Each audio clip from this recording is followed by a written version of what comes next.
번역성경 323페이지 빌립보서 4장 15절. 다 찾으셨으면 우리 한 목소리 읽겠습니다. 빌립보 사람들아, 너희도 알거니와 복음의 시초에 내가 마게도냐를 떠날 때에 주고받는 내 일에 참여한 교회가 너희 외에 아무도 없었느니라. 아멘. 이렇게 우리 예수 선교교회를 오늘 첫 예배를 드리게 됐는데 너무나 감사하죠. 이렇게 참 좋은 이렇게 성전을 빌려주신 우리 미국 교회, 특별히 빌레 아버지가 참 힘을 많이 썼을 텐데, Thank you, 빌레 아버지. Let us use this church. 이곳에서 많은 영혼들이 구원받고 아까 기도했듯이 참 상한 심령들이 회복되고 치료되고 힘을 얻는 그런 우리 예수 선교교회가 되기를 소망합니다. 아멘. 오늘 말씀의 제목이 무엇입니까? 선교하는 교회입니다. 그죠? 우리 예수 선교교회는 바로 선교하는 교회입니다. 아멘. 우리 교회는 앞으로 선교하는 교회가 될 것입니다. 아멘. 네. 주보를 한번 보세요. 주보 제일 첫 번에 보시면 우리 교회 이름이 있죠, 그죠? 예수 선교교회. 그러면서 바로 그 밑에 뭐라고 되어 있습니까? 예수 선교교회 주인은 누구라고요? 예수 그리스도. Yes. 예수 그리스도가 우리 교회의 주인이십니다. 왜 예수 그리스도가 교회의 주인입니까? 이 교회가 뭐라고 생각하십니까, 여러분? 성경에서 교회를 뭐라고 얘기합니까? 예수님의 몸, 그렇죠? 하나님의 집, 그죠? 그리고 이제 헬라어로는 이렇게 얘기합니다. 에클레시아, 그래. 교회를 에클레시아, 그래. 그게 무슨 말이냐면 세상에 있는 많은 사람들 중에서 특별한 사람들을 불러내가지고 예수님을 믿게 해가지고 모인 이런 무리들, 공동체. 그러니까 이 건물, 보이는 교회가 아니라 보이지 않는 이런 믿음의 공동체, 사람이 모여서 예배드리는 것이 바로 교회다. 이렇게 우리 성경은 가르쳐주고 있어요. 그런데 우리가 보통 교회의 주인은 누구라고요? 예수 그리스도라고 얘기하지 않습니까? 누가 그렇게 얘기했을까요? 예수님이 직접 그렇게 말씀하셨어요. 마태복음 16장에 뭐라고 그랬어요? 내가 이 반석 위에 내 교회를 세우리라. 아멘. 그러니까 이 교회는 예수님이 세우신 거예요. 그렇기 때문에 예수님이 주인이신 겁니다. 예수님께서 피 흘려 죽으시면서 이 교회를 시작됐는데 제일 처음에 시작된 교회가 어디냐? 마가의 다락방에서 보이는 교회가 처음으로 시작이 된 겁니다. 그러니까 아까 교회는 뭐라 그랬어요? 하나님의 집이다 그랬잖아요. 그죠? 그러니까 하나님의 집, 성전이라는 거예요. 성전. 그러니까 여러분도 성전이에요. 나도 성전입니다. 우리 개인적으로 얘기하면. 왜? 내 안에 예수님이 계시기 때문에 성전이에요. 내가. 그러니까 여러분도 한 사람 한 사람도 교회지만 이렇게 모여서 예배드리는 이것도 교회가 되는 것입니다. 그렇기 때문에 주인의 명령을 듣고 실천하는 교회가 되어야 합니다. 그래서 그 밑에 보면 그랬죠? 주인의 명령을 듣고 실천하는 교회입니다. 어떤 교회가? 예수 선교교회는 주인의 명령을 듣고 실천하는 교회. 만약에 주인의 명령을 듣지 않으면 어떤 겁니까? 예수 그리스도를 주인으로 인정하지 않는 겁니다. 주인으로 인정한다면 예수 그리스도의 말씀을, 명령을 들어야죠. 듣고 행동으로 해야 합니다. 만약에 내가 내 생각대로 한다면 내가 주인인 거예요. 그렇지만 교회의 주인은 예수 그리스도이기 때문에 예수님께서 말씀하시는, 명령하시는 말들을 우리가 잘 들어야 합니다. 이렇게 하나님의 명령을 잘 들은 사람이 구약 성경에 나옵니다. 누구십니까? 생각나십니까? 구약에서 하나님의 말씀을 잘 명령을 지킨 사람. 그렇죠. 아브라함이 바로 하나님의 명령을 잘 지킨 사람이에요. 그 창세기 12장에서 하나님께서 명령하지 않습니까? 뭐라고 명령합니까?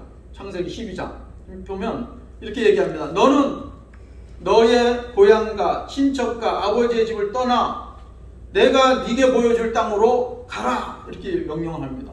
12장 1절에 보면 아브라함한테. 그러니까 아브라함은 어떻게 합니까? 바로 그 4절에 그렇게 나와요. 뭐라고 나오느냐? 이에 아브라함이 여호와의 말씀을 따라갔고 롯도 그와 함께 갔으며 아브라함이 하란을 떠날 때에 75세였더라. 아멘. 네. 아브라함이 75세. 여기 75세 있나요? 여기 저 나이에 아브라함은 하나님의 말씀을 듣고 따라간 거예요. 대단하지 않습니까? 네. 하나님이 너는 친척 본토 아비 집을 떠나서 내가 지시하는 곳으로 가라 그랬더니 우리 같으면 어떻게 했어요? 75세 먹으면 하나님 나 너무 힘이 없어요. 늙어서 내가 어디 갑니까? 나는 이 메이커니 좋습니다 하고 안 갔을 수도 있어요. 그죠? 그런데 아브라함은 간 겁니다. 75세에 갔다고 이렇게 기록이 돼 있어요. 네. 그러니까 이 하나님의 사람은, 이 하나님의 교회는 하나님의 명령을 내리면 따라가는 거예요. 네. 하나님의 명령을 따라가는 겁니다. 네. 그러니까 이 하나님은 왜 이 백성들에게 명령을 하실까요? 왜 자녀들한테 명령을 하실까요? 많은 경우에는 명령을 하는 이유는 뭐냐면 복을 주시기 위해서 명령을 하는 거예요. 복 주시기 위해서 하는 겁니다. 네. 그 창세기 12장 2절에 보면 그 이유가 나와 있어요. 내가 너를 가라 해놓고 왜 가라 했는 이유가 나와요. 2절에 보면 내가 너로 큰 민족을 이루고 내게 복을 주어 네 이름을 창대하게 하리니 너는 복이 될지라. 복이 되게 하시겠다는 거예요. 네 이름을 아주 크게 만들겠다는 겁니다. 그런데 만약에 아브라함이 하나님의 그 명령을 듣지 않고 행하지 않았다면 어떻게 됐을까요? 2절에 약속하신 복은 자기하고 아브라함하고 아무 상관이 없는 것이 되는 거예요. 복이 되는 사람이 아니라 어쩌면 저주를 받을지도 모르는 그런 것입니다. 우리 인간도 마찬가지예요. 하나님과 하나님의 자녀가 그렇듯이 우리 인간도 마찬가지 아니겠습니까? 만약에 아버지가 돈이 좀 있어가지고 자식한테 집을 한 채 사주고 싶은 거야. 그래서 이제 큰아들한테 집을 사주려고 전화를 했단 말이에요. 얘야 하고 이제 하는데 전화를 안 받는 거예요, 이 아들이. 그러면 아침에 했다가 안 받으면 또 점심 때 한번 해보겠죠, 그죠? 점심 때 또 하는 거야. 근데 안 받아. 저녁에 해도 안 받아. 그럼 어떻게 했습니까? 둘째 있으니까 둘째 아들한테 하지 않겠어요? 둘째 아들한테 전화를 딱 했는데 벨도 울리는 소리도 안 나는데 전화를 탁 받는 거야. 헬로 여보세요? 하고 받는 거야. 얼마나 아버지가 기뻐하시겠습니까?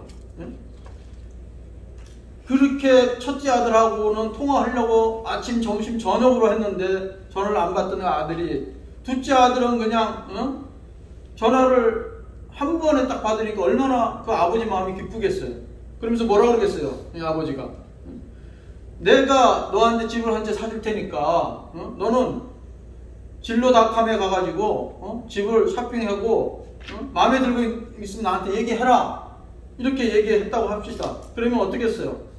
둘째 아들은 그냥 집을 찾아가지고 아버지한테 연락만 하면 되는 거예요. 그죠? 그럼 아버지가 페이 오프 해준 겁니다.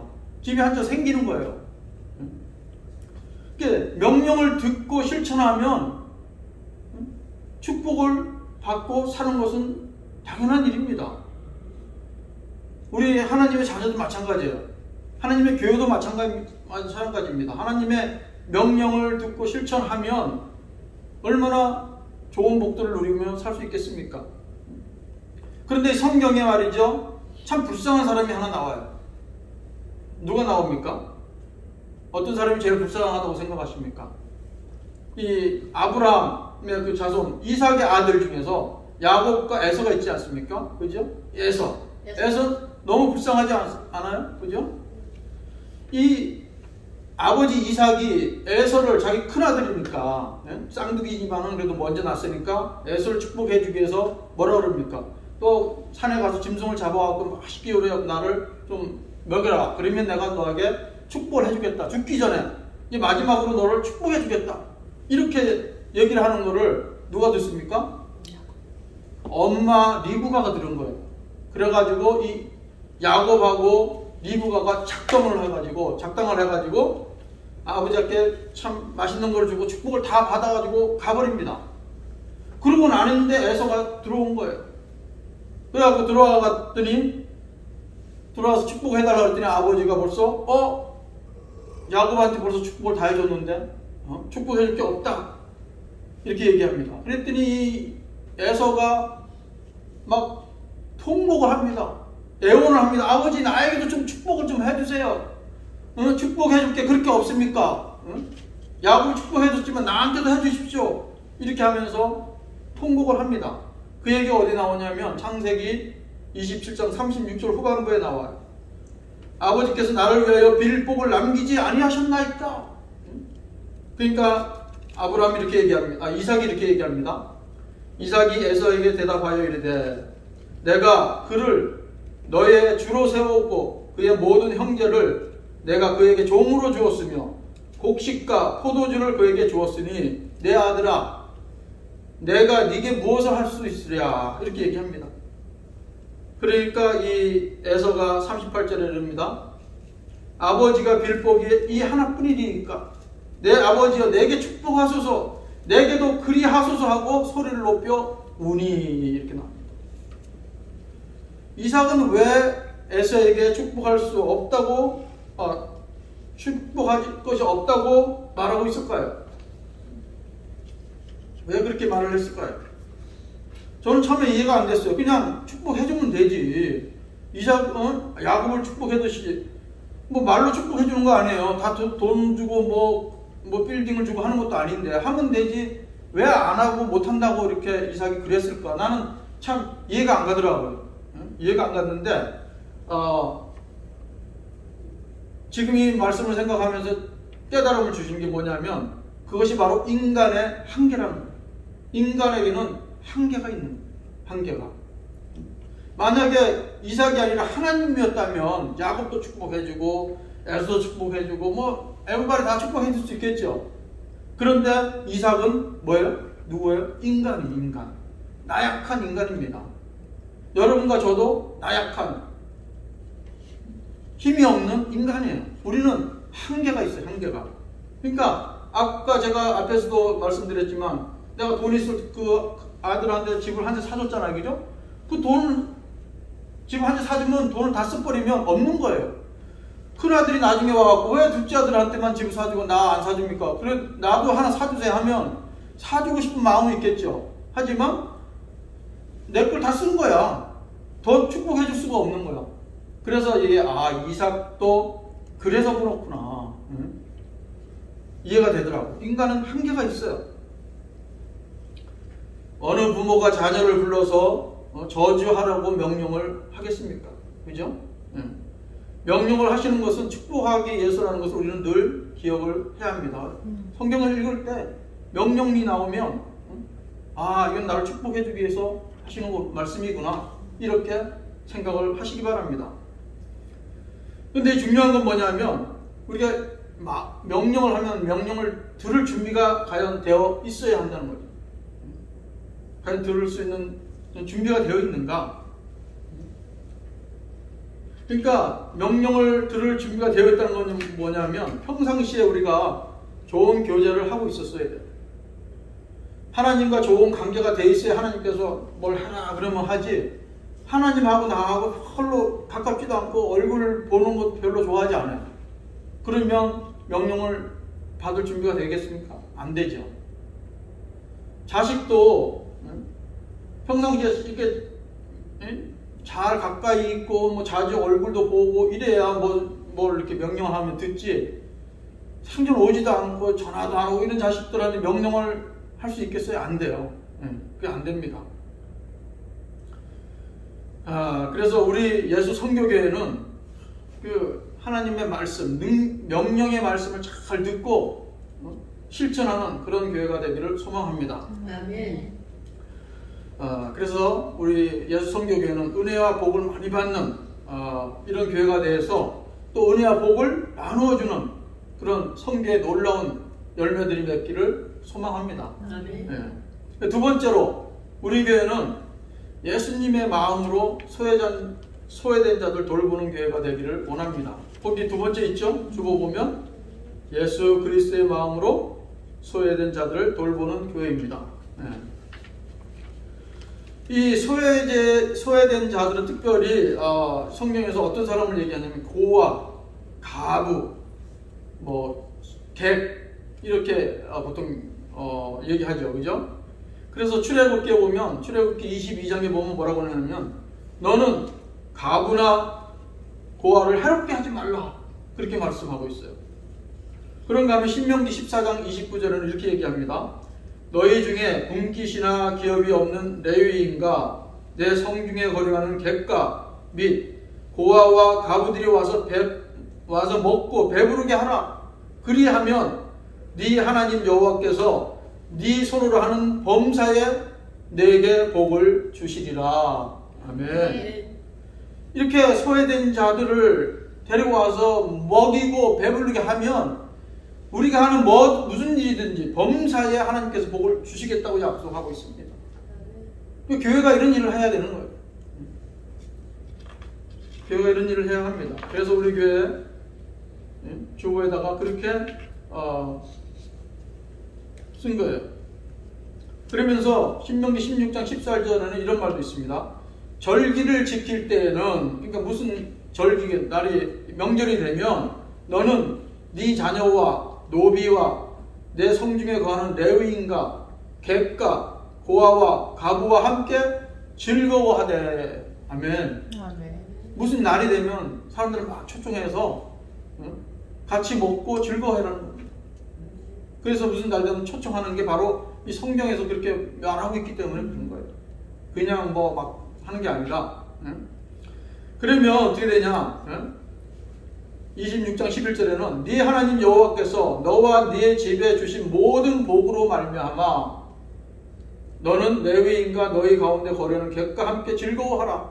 그러니까 하나님께서 참 소외된 자들을 돌보고 먹이고 이렇게 하라는 것이 그냥 하라는 것이 아니에요. 하나님께서 내게 주신 모든 복으로 하라는 겁니다. 내가 가진 거 가지고 하라는 거예요. 없는 거 가지고 하는 게 아니라 하나님께서 나에게 주신 걸 가지고 하라. 그러니까 이 성경에는 보면 이런 소외된 자들을 돌보라는 얘기가 너무 많이 나옵니다. 예수님도 그런 얘기를 해요. 신약 성경에서 가부들을 불쌍히 여기시고 그들에게 특별한 관심을 가지신 분이 예수 그리스도입니다. 그러면서 가부들을 막 학대하고 하는 사람들을 책망하는 내용이 누가복음에 나옵니다. 그런가 하면 초대교회는 그 7 집사를 세우죠. 그죠? 누구를 왜 세웁니까? 이런 불쌍한 사람들, 가부들을 돕기 위해서 성령과 지혜가 충만한 7 사람을 택해서 구제하는 일을 그 사람들이 전적으로 맡깁니다. 이게 바로 초대교회 7 집사예요. 여러분들이 잘 아는 스테반 집사가 바로 그 중에 한 명이죠. 네.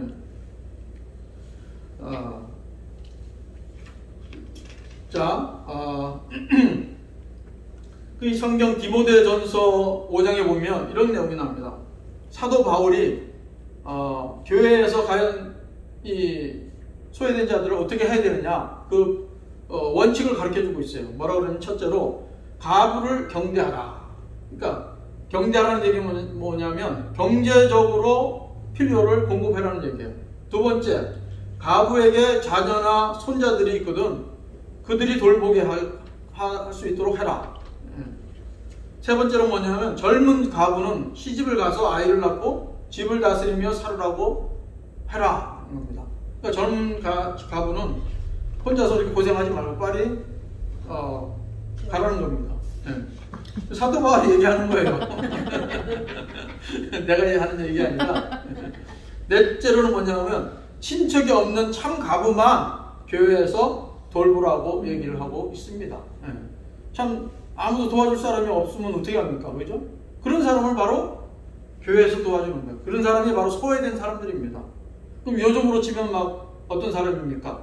뭐 홈리스라든가, 그 다음에 싱글맘들, 그 다음에 소녀, 소년 가장들, 이런 사람들. 그죠? 예.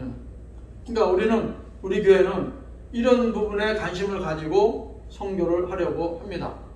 당장은 어렵죠. 우리가 뭐 아직 재정도 없고, 아무것도 없으니까. 하지만 이제 우리가 이제 시기가 되면 이런 것들을 우리가 직접 방문도 해보고, 그런 그 실정도 우리가 보면서 기도도 하고, 또 물질이 필요하면 물질도 보내주고, 이러면서 우리 교회가 성장해 나가기를 원합니다. 자, 세 번째로는 우리 교회는 어떤 교회냐면 예수 그리스도의 사랑과 복음을 땅끝까지 전파하는 선교하는 교회가 될 것입니다. 거기 세 번째 나와 있죠? 네. 우리 한 목소리 그거 한번 읽어보십시다. 시작. 예수 그리스도의 사랑과 복음을 땅끝까지 전파하는 선교하는 교회입니다. 아멘. 네. 우리 교회는 땅끝까지 선교하는 교회가 되기를 소망합니다. 여러분, 선교가 있고 전도가 있어요. 어떻게 다를까요? 기본적으로는 똑같아요. 그죠? 왜 그러냐면 복음을 전하는 거기 때문에, 선교도 복음을 전하는 거고 전도도 복음을 전하는 것입니다. 그죠? 네.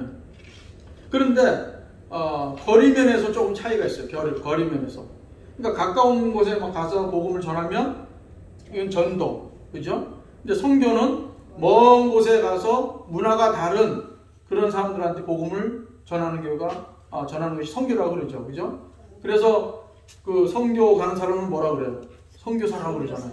그죠? 네. 근데 먼 곳에 복음 전하러 가기 때문에. 그래서 그 사람들에서 파송 예배도 하고 그러지 않습니까? 네. 그럼 우리 예수 선교교회는 선교하는 교회라고 했는데, 그럼 우리가 다 먼 곳으로 가야 합니까? 한 사람 한 사람이 다 가야 돼. 근데 우리가 보면 우리 교회는 아직 그렇게 선교사의 부름을 받은 사람은 한 분도 없는 것 같아요. 그죠? 네. 그래서 그러면 우리가 선교사 부름을 안 받았다. 그러면 우리는 선교할 수 없는 건가요? 없나요? 어떻게 생각하십니까? 그렇지 않죠, 그죠? 네. 오늘 우리 찬송하는 것도 보시면, 자, 꼭 그러니까 먼 곳에 가지 않아도 선교하는 방법이 있습니다. 어떻게 합니까? 기도와 물질로 선교에 동참할 수 있는 거예요. 오늘 우리 부른 찬송가 온 세상이야 보면, 그 세 번째 줄에 보세요. 먼 곳에 나가서 전하지 못해도 나 어느 곳에 있든지 늘 기도 힘쓰리. 그죠? 네. 우리가 먼 곳에 못 간다 그래도 선교 못 하는 게 아닙니다. 그죠? 우리가 어디 있든지 기도하고 그 사람들을 위해서 물질로 후원하고 하면 같이 선교하는 거예요. 선교사 혼자서 먼 곳에 가서 복음을 전할 수가 없습니다. 혼자서 아무것도 못해요. 함께 해야 합니다. 함께. 자, 오늘 본문을 아까 우리 읽었는데 제가 다시 읽어드리겠습니다. 빌립보 사람들아, 너희도 알거니와 복음의 시초에 내가 마게도나를 떠날 때에 주고받는 내 일에 참여한 교회가 너희 외에 아무도 없었느니라. 아멘. 이 말이 무슨 말입니까? 이 빌립보 교회 성도들은 참 믿음이 대단했던 것 같습니다. 믿음이. 왜냐하면 교회가 세워지고 얼마 되지도 않아서 사도 베드로한테 선교 헌금을 보냈다는 얘기예요. 빌립보 사람들아, 너희도 알거니와 복음의 시초가 뭐예요? 교회가 세워진 지 얼마 안 됐다는 겁니다. 그런데도 사도 바울에게 선교 헌금을 보낸 거예요. 거기서 보면 또 조금 이해되지 않는 말이 있습니다. 쭉 보세요. 떠날 때에 내가 마게도나를 떠날 때 주고받는 내일에, 이 주고받는 내일에 이게 무슨 말이에요? 주고받는 내일에 참여한 교회가 조금 이해가 되십니까? 주고받는 내일에 이게 뭐냐면 우리 한국말로 이렇게 쓰니까 이게 정확하게 뜻이 금방 안 오는 거예요. 근데 이 빌립보가 신약 성경이 헬라어로 써 있잖아요. 그리스 말로. 그리스 말이 헬라어죠. 예. 이 말은 뭐냐, 무슨 말로 써있냐면 도세오스 카이 램프세오 이런 말을 썼어요. 이 말이 무슨 말이냐면 회계장부 있잖아요. 그죠? 우리 회계장부 쓰면 수입이 얼마고 지출이 얼마고 이런 거 쓰잖아요. 그죠? 그러니까 주고 하는 건 지출을 얘기하는 거예요. 받는 수입. 이 단어를 쓴 건데 그냥 주고 받는 하니까 우리는 말이 잘 감이 안 오는 거예요. 이게 지출과 수입이다 하면 금방 우리가 느낌이 오잖아요. 그러니까 이 빌립보 교인들이 주니까 사도 바울 측에서 볼 때는 수입이 되는 거예요. 그죠? 그 얘기를 지금 하고 있는 겁니다. 그런데 이렇게 성경금을 주고 받고 한 교회가 빌립 교회가 하나밖에 없었다는 거예요. 참. 이 사실 이 소아시아라 그러면 지금의 그 터키 있는 데를 얘기합니다. 지중해 보면 뭐 레바논도 있고 리비아, 시리아도 있고 뭐 이스라엘도 있잖아요. 바로 위에가 터키예요. 터키를 이제 옛날에는 소아시아라고 그랬어요. 거기에 이제 에베소 교회가 있었고 그 위에 조금 더 올라가면 무슨 나라가 있냐면 그리스가 있어요. 지금 그리스가 있는데 그 끄트머리 그 옆에가 이제 이탈리아 장화가처럼 이렇게 있는데 그 옆에가 이제 그리스인데 거기를 갖다가 마게도냐 지역이다 이렇게 얘기했어요. 그래서 거기에 뭐가 있냐면 이 빌립보도 거기 있고 고린도 교회도 거기 있고 갈라디아 교회도 거기 있고 데살로니가 교회도 있고 다 거기 있는 거예요. 이 교회들을 누가 세웠느냐? 사도 바울이 2차 전도여행 가가지고 그곳에 다 세운 교회들이 여러 개 많은 교회를. 그런데 그렇게 많은 교회를 세웠지만 성경금을 보낸 교회는 바로 이 빌립보 교회 하나밖에 없었다. 이렇게 얘기하고 있는 거예요. 얼마나 참 이 빌립보 교회가 제대로 신앙생활을 하고 있는 겁니다. 그래서 18절에 보시면 빌립보서 4장 18절에 보면 이렇게 나옵니다. 내게는 모든 것이 있고 또 풍부한지라 에바브로 디도편에 너희가 준 것을 받음으로 내가 풍족하니 이는 받으실 만한 향기로운 제물이요 하나님을 기쁘시게 한 것이라. 아멘. 네. 그러니까 성경을 보냈는데 누구 편으로 보냈다고요? 에바브로 디도가 빌립보 교인이에요. 우리가 그걸로 알 수가 있죠. 이 에바브로 디도를 통해서 성경금을 보냈습니다. 근데 이때가 언제냐? 사도 바울이 로마 감옥에 있을 때 이 편지를 쓴 거예요. 그리고 이 빌립보도 그 당시에 했기 때문에 빌립보가 쓰여진 게 로마 감옥에 있을 때 빌립보를 썼다는 것을 알 수가 있어요. AD, 그러니까 서기 60년, 62년 때 그때 쓴 거예요, 이 편지를. 그러니까 로마의 그 네오 황제가 막 미친 짓을 할 때, 그때 사도 바울이 감옥에 갇혔을 때 바로 이것을 빌립보서를 썼습니다. 그러면서 여기는 이런 얘기를 해요. 성경 헌금을 갖다가 뭐라 그러냐면 하나님께서 받으실 만한 향기로운 제물이다 이렇게 표현하고 있어요. 그러니까 이 빌립보 교회인들이 보낸 이 성경 헌금을 향기로운 제물이다. 근데 이 향기로운 제물이라는 말은 어디서 썼냐면 구약 시대에 그 성도들이 이제 자기 죄를 대신해서 바칠 그 짐승들 잡아갖고 가잖아요. 짐승들을 그 태우는 그 향기를 하나님께서 아주 향기로운, 받으실 만한 향기로운 제물이다 이렇게 얘기하셨거든요. 그러니까 이 빌립보 교회가 보낸 그 성경 헌금도 그렇다는 겁니다. 똑같다는 거예요. 왜? 그 헌금을 통해서 그 세상에 많은 그 죽어 있는 영혼들을 살려내는, 죄를 씻겨주고 구원시켜주는 일에 쓰이기 때문에 그렇게 표현을 한 것입니다. 그러니까 이 성경 헌금이 얼마나 귀중한 거예요. 그래서 하나님께서는 그것을 기뻐하신다 이렇게 얘기하고 있습니다. 기뻐하신다. 하나님께서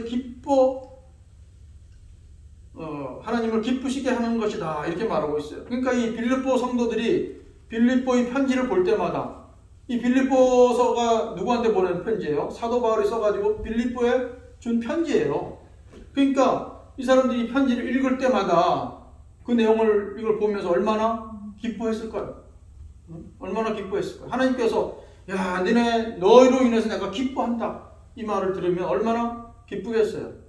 하나님한테 인정받으니까 기쁘죠.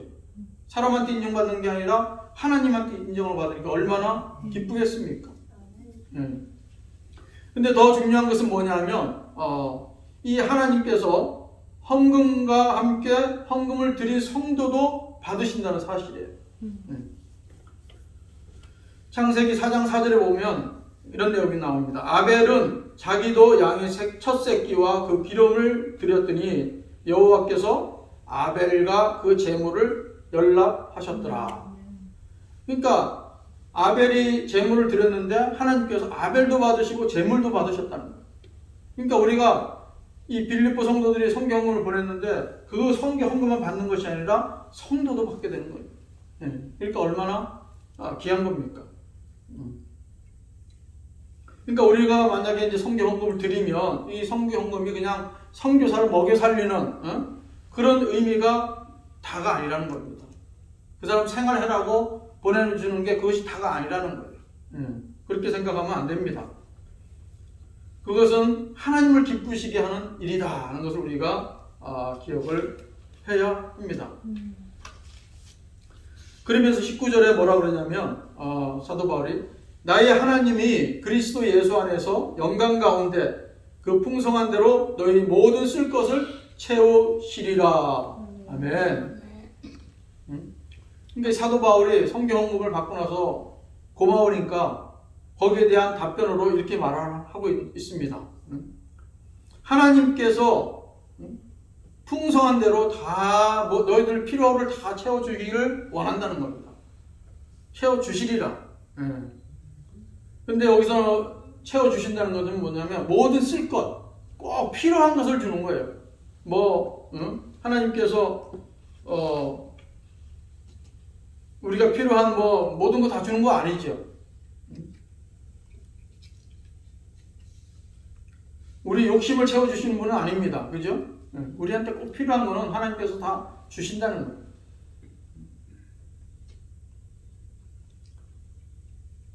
근데 이제 우리가 이걸 잘못하면 다 채워주시니까 막 성경헌금 해라고 강요하면 곤란하죠. 자원해서 드리면 하나님께서 채워주시는 것이 하나님께서 채워주시니까 드려. 이것은 잘못된 가르침이 되는 겁니다. 그러니까 우리가 많이 드리는 것도 중요하지만 우리가 성경헌금 많이 드리는 거 좋겠죠. 하지만 그것보다 더 중요한 건 뭐냐면 우리가 마음과 함께 자원하는 마음으로 드리는 것이 더 하나님께서 기뻐하신다는 거예요. 그러니까 뭐든지 억지로 하면 의미가 없어요. 내가 하고 싶어서 해야지. 그것이 바로 하나님께서 원하시는 것이라고 믿습니다. 그렇게 하면 하나님께서 우리 필요를 아시고 다 채워주신다는 겁니다. 얼마나 감사합니까? 꼭 하나님께서 채워주시는 것은 우리가 기억해야 될 것은 뭐냐면 이런 물질뿐만 아니라 영적인 필요도 채워주신다는 겁니다. 하나님의 그런 신령한 은혜가 없는 풍성한 물질은 아무런 의미가 없습니다. 그런 말 있잖아요. 우리 마음이 편해야 몸도 편하죠. 그죠? 몸이 아무리 편해도 막 마음이 여러 가지 복잡한 문제 때문에 가득 차 있으면 편합니까? 안 편해요. 마음 편한 것이 최고입니다. 그래야 우리 몸도 편해져요. 몸도 치료가 됩니다. 마음이 불안하고 초조하고 걱정, 근심을 있으면 행복할 수가 없어요. 그것을 아시는 하나님께서는 그 필요한 부분을 영적으로 필요한 부분 영적으로 채워주신다는 겁니다. 그렇게 채워주실 때 그것이 하나님께서 주시는 최고의 선물이 될 줄로 믿습니다. 네. 그래서 우리 예수 선교교회가 여러 가지 방법을 통해서 선교에 힘쓰는 교회가 되기를 주님의 이름으로 축복합니다. 우리 예수 성교교회는 잘 될 것입니다. 아멘. 잘 된다는 것은 뭐냐면 수적으로 많이 막 부흥한다는 것을 의미하지는 않습니다. 잘 된다는 것은 뭐냐면 우리 마음속에 예수님의 은혜와 평강이 아주 충만한 것을 의미합니다. 우리 교회 나오시는 분마다 마음이 막 기쁘고 평강이 넘치기를 주의 이름으로 축복합니다. 아멘. 세상에서 얻을 수 없는 평강이 우리 교회 올 때마다 넘쳐날 때 웃지 말라도 얼굴에 그냥 이게 화사한 미소가 흘러 넘칠 것입니다. 아멘. 뭐 먹을 것이 없어도 말이죠. 교회 나와서 예배드리면 너무 좋아. 이런 교회가 되기를 소망합니다. 아멘. 그래서 교회도 잘 되고 가정도 잘 되는 이런 예수 선교가 되기를 예수 그리스도의 이름으로 축복합니다. 아멘. 기도하겠습니다. 아버지 하나님 감사합니다. 자, 오늘 저희들 우리 예수 선교교회가 과연 무엇을 해야 되는지 서로 나누는 시간을 가졌습니다. 아버지 하나님, 저희들이 비록 참 계획을 하고 세웠지만 주님께서 도와주시지 않으면 아무것도 할 수 없사오니 주님 함께하여 주시옵소서. 아멘. 한 사람 한 사람에게 아버지 하나님께서 성령의 충만함을 주셔서 이 교회 올 때마다 기쁨이 있게 하여 주시옵소서. 아멘. 감사의 제목들이 날마다 늘어나게 하여 주시옵소서. 아멘. 아버지 하나님, 그래서 범사가 잘 되고 아버지 하나님 모든 것이 형통하여서 아버지 하나님께 모든 영광 드릴 수 있는 우리 교회 될 수 있도록 주여 축복하여 주시옵소서. 아멘. 모든 걸 감사드리며 예수님의 이름으로 기도합니다. 아멘. 아멘.